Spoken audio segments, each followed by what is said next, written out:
Hi, today we'll be talking on a virtue called non-violence or ahimsa. It's one of the virtues a spiritual practitioner must develop consciously on his path of spiritual journey. What does non-violence means?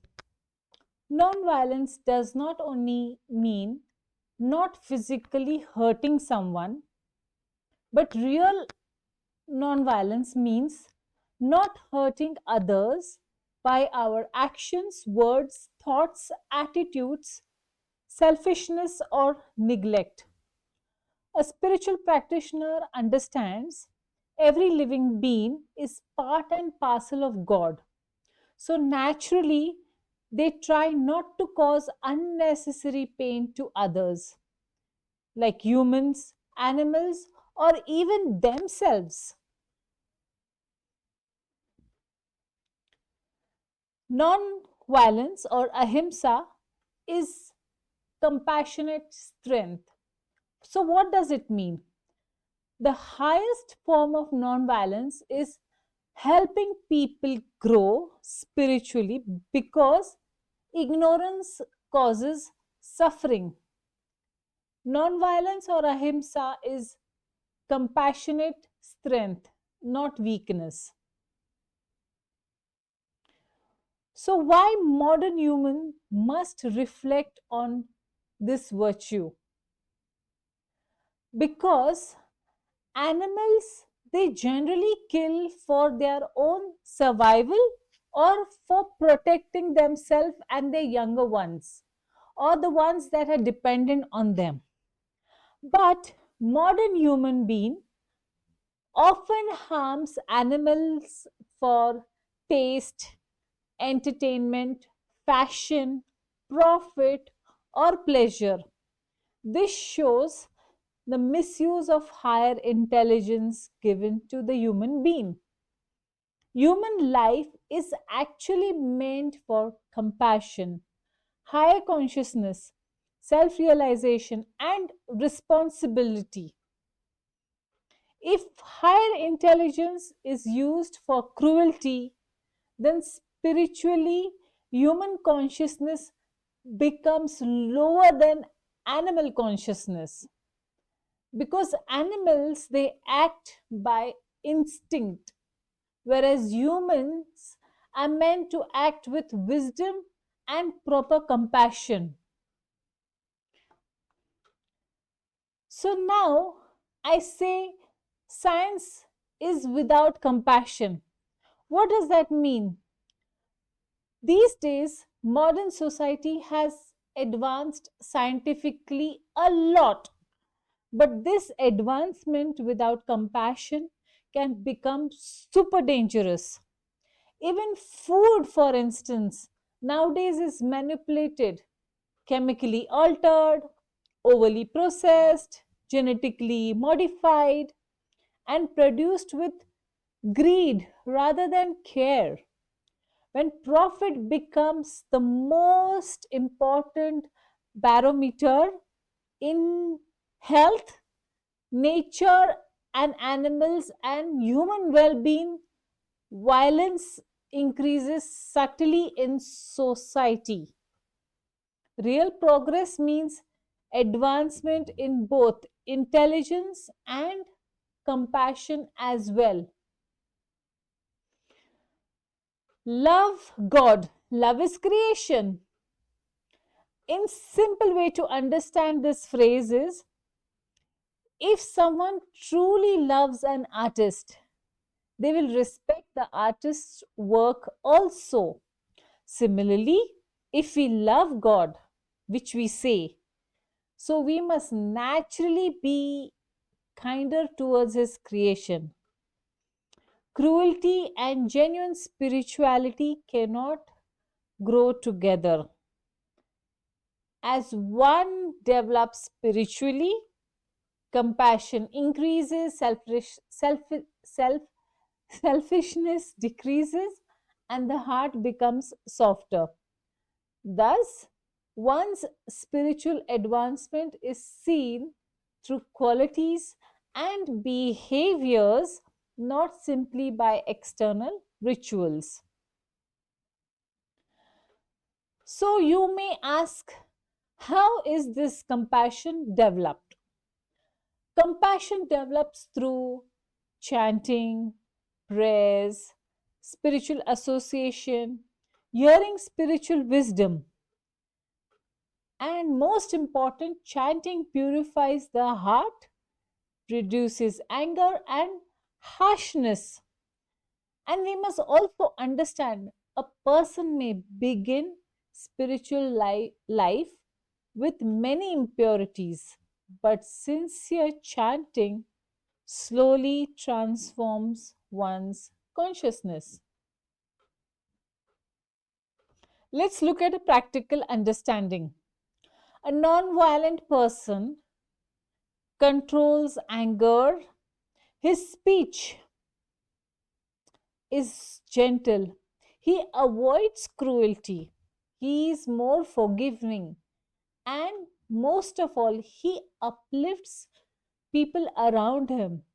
Nonviolence does not mean tolerating abuse silently. In modern day example, we look around in social media. There are many attacks, trolls, and humiliation of other people. But a spiritual person avoids spreading hate and uses words to heal rather than cause violence. So we can practice non-violence on three levels. One is on level of body, one is on level of mind and speech. Let's look at how can one practice non-violence on the platform of body. Here one could be helping instead of hurting. Example, leading a vegetarian lifestyle, caring for others, protecting the animals, and avoiding aggression.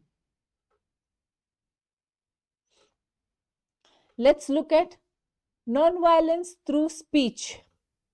Words can hurt more deeply than weapon. People on spiritual path avoid harsh criticism, sarcasm, gossip, shouting, humiliating others. That is because they know and aware that words are more powerful than weapons. Instead, they will speak truthfully, kindly, beneficially, and and at an appropriate time. Simple example, instead of saying you are useless, they say you can be improved. Same correction, less violence. Let's move further and look at non-violence in mind. Mental violence includes envy, hatred, resentment, and wishing bad for others. Cultivate compassion, forgiveness, and tolerance. This is actual non-violence of the mind. Now, when we cultivate non-violence or ahimsa in our life consciously on a day to day basis, we find our mind becoming calmer and more peaceful. Our relationships get better and better. There is emotional balance that sets in. And with all this, spiritual growth comes. Deeper chanting, deeper meditation, we go deeper in our reflections. So, these are some of the beautiful benefits of non-violence or ahimsa. Now, you may ask, how should one cultivate it? The first and foremost rule is pause before reacting. Before replying in anger, breathe, wait, think. Think as in, will this help or will this hurt? Even 10 seconds can prevent major damages in our life. to our peace and peace around us and our relationships. Next is we could watch our tone. Sometimes the words are correct, but the tone is super violent. Practice softer speech, slower response, and responsible communication. Reduce negativity as far as possible. Notice your mind constantly criticizing or feeling jealous or fault finding for that instance. Replace all that by prayer, gratitude, and compassion. This will help a lot.